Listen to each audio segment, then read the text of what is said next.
All right, let's talk about something that every single one of us deals with every single day: change. It is absolutely inevitable. It's usually uncomfortable. But what we're going to see here is that learning how to face it, well, it's not just some useful skill, it's one of the most vital disciplines we could ever develop. Okay, let's jump right in. You've probably heard these words before, right? Maybe even sung them. And it's a beautiful idea. It sounds so confident, so peaceful, like a declaration that you're ready for whatever life's going to throw at you. It feels really strong, aspirational even. I mean, let's be totally honest with ourselves for a second. If you really look deep down, is that how you feel? The text this explainer is based on, it suggests that for most of us, this is kind of like a lie we tell ourselves, because in reality, we fear the very changes that are sure to come more than almost anything else. And look, this isn't just some small nagging fear.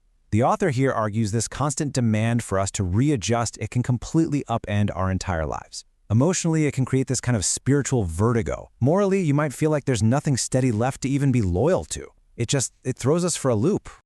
Think about it. From the moment we're born, life is just this nonstop series of adjustments. You go from childhood to adolescence, you get your first job, maybe you get married, become a parent, and then you face old age. Each one of those stages requires a completely new version of you.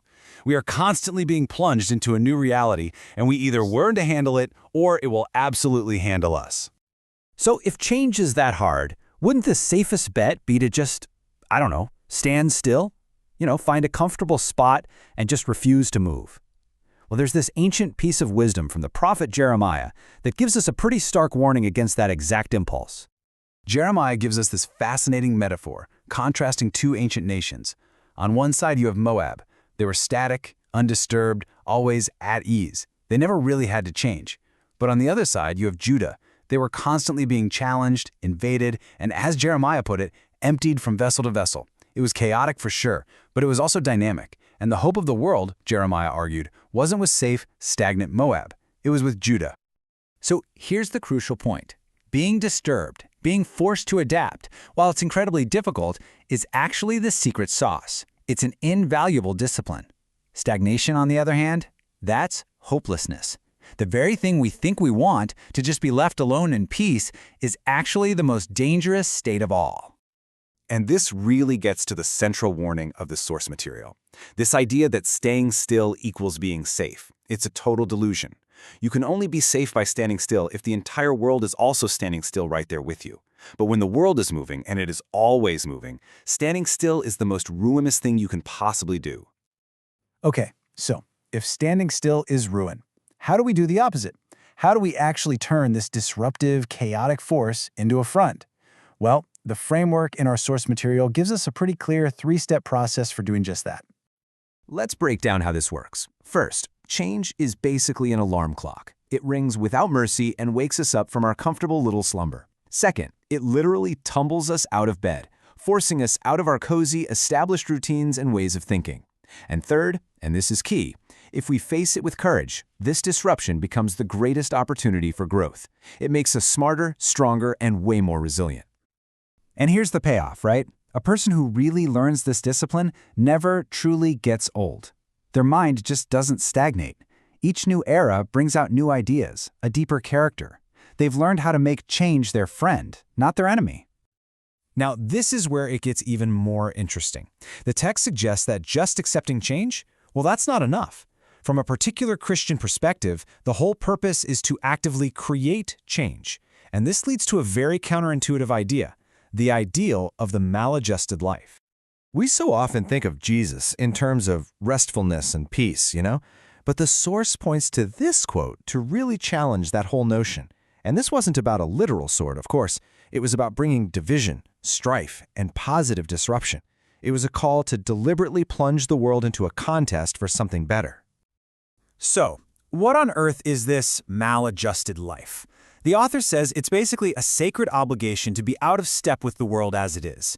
It's refusing to be content with injustice, with prejudice, with the way things have always been done. It's about being a positive irritant, all for the sake of progress. So what's the biggest enemy of this ideal? The text argues it's the desire for simple respectability, that comfortable, easygoing need to just fit in and not make waves. The argument here is that some people were never meant to be respectable. They were meant to be transformers. The goal isn't just to endure change or even profit from it, The goal is to produce it. But hold on. This leads to a huge paradox, doesn't it? If everything is always changing, and we're supposed to be the agents of even more change, then what do we hold on to? How do we avoid just being swept away in some chaotic whirlpool? This is the critical question.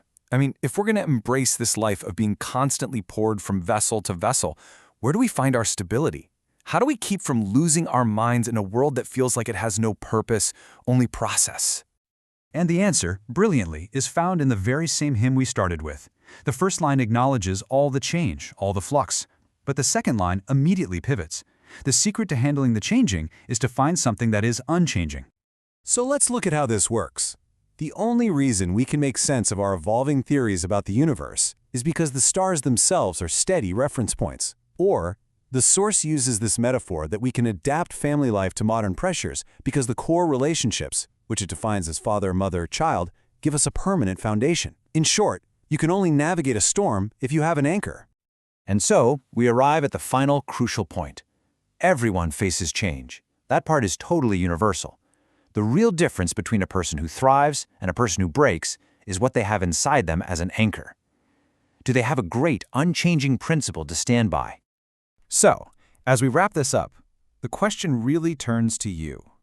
In the middle of all the flux in your career, your relationships, and your world, what is your steady star?